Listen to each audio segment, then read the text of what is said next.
বউয়ের শরীর খারাপ বলে বর সকাল সকাল ঘুম থেকে উঠে ব্রেকফাস্ট বানিয়েছে। কি সুন্দর ব্রেকফাস্টের প্লেটটা সাজিয়ে দিয়েছে দেখো। কলাটা বাদ দিয়ে এই ব্রেকফাস্টটা আমার ভীষণ পছন্দের একটা ব্রেকফাস্ট।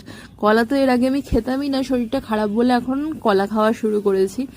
আমি ওর জন্য কিছুই করতে পারি না, কিন্তু ও আমার জন্য অনেক কিছু করে। শুধু আমার জন্য না, সবার জন্যই করে। তারপর চলে গেছিলাম ছাদে একটু গাছগুলো দেখতে, যে রথের মেলা থেকে যেগুলো কিনেছিলাম। জবা ফুল গাছটায় একটা দুটো করে বেশ ভালোই ফুল ফুটছে। এই বেল ফুলটাকে বাঁচাতেই হবে। কুড়ি শুদ্ধ নিয়ে এসেছিলাম, একটা দুটো করে কিন্তু এটাতেও ফুল ফুটছে। আর এই ফুল গাছটার ডালটা তো কেটেও লাগিয়েছে, ওটা একটা গন্ধরাজের ডাল। তো বলছে দাঁড়াও আমি আমার মন্ত্র পড়া জল দিই, গাছ থেকে পাতা বেরোবে। তো এইসব ছ্যাবলামি ফাজলামি করে চলে এলাম নিচে। এবার ওর অফিসে যাওয়ার টাইম হয়ে গেছে, রেডি হয়ে গেছে। আর এইদিকে আমি ওর থেকে 500 টাকা পেতাম, টাকাটা দিয়েছিল, বাট আমি খেয়ালবশত কোথায় রেখেছি কিছুতেই মনে করতে পারছিলাম না। তারপর খুঁজে পেয়েছিলাম, বরের কাছ থেকে নাকি টাকা পেতাম, ভাবো। তারপর যাচ্ছি এখন বিকেলবেলা মায়ের কাছে। সেদিনকে ছিল উল্টো রাত। ও অফিস থেকে এসে আমাকে নিয়ে গেছিলো।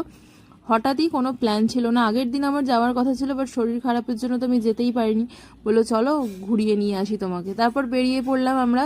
বেরিয়ে এই দেখো প্রভুর দর্শন পেলাম, আর তারপর পৌঁছে গেলাম মায়ের কাছে। কাল রাতেই বরকে বলছিলাম কতদিন মায়ের কাছে যাই না। মা এখানে দেখো আমাদের জন্য চা বানিয়েছে। 1 সপ্তাহ আগেই হয়তো ঘুরে এসেছি, কিন্তু আবার মনটা কেমন করছে। এবার গিয়ে আবার থাকবো 1-2 দিন। সেনকে গিয়েই তো দেখা করে চলে এসেছি। আমার ছোট ভাইটা বিয়ে দিয়ে দিদির বড় দায়িত্ববান হয়ে গেছে। আজকে বাবা থাকলে যা যা করতো, ও কিন্তু সমস্ত সেই জিনিসগুলো করে। এমনটা নয় যে সবসময় মাকে ফোন করে জিজ্ঞাসা করে করে, কারণ মাকে হয়তো একবার ফোন করলে মা ধরে না। ও ওর নিজের মতো করে সমস্ত কিছু অ্যারেঞ্জমেন্ট করে। তো আমার ভাইটা সবসময় ভালো থাক, আরও বড় হোক, এটাই আশীর্বাদ করি আমি দিদি হিসাবে। তো এবার তো বাড়ি চলে আসবো। আর আমার লালুর দেখো ছোট ছোট পুচকি, আবার নতুন মেম্বার এসছে। বাড়ি আসার সময় আর কি মনটা খারাপই হয়ে যায়। আরও একবার বাড়িটাকে ঘুরে ঘুরে দেখে নিচ্ছি। এখানে কত ফুল গাছ লাগিয়েছে, বাড়িটাতে সুন্দর বাগান মতো করেছে ভাই মা দুজনে মিলে। ভীষণ ভালো লাগে গেলে, জানো তো। সূর্যমুখী ফুলগুলো ভাই চারা নিয়ে এসে বসিয়েছে, আর বাকি ফুলগুলো মা আমি মিলে বসিয়েছিলাম।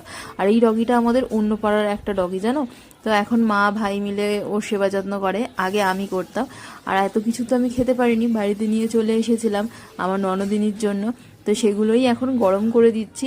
তুতলি আর ননদিনী মিলে খেয়েছিলাম। রাতের ডিনারে খেয়েছিলাম রাজমা, শুধু রাজমা খেয়েছিলাম, রুটি আর খাইনি, পেট ভরা ছিল বলে।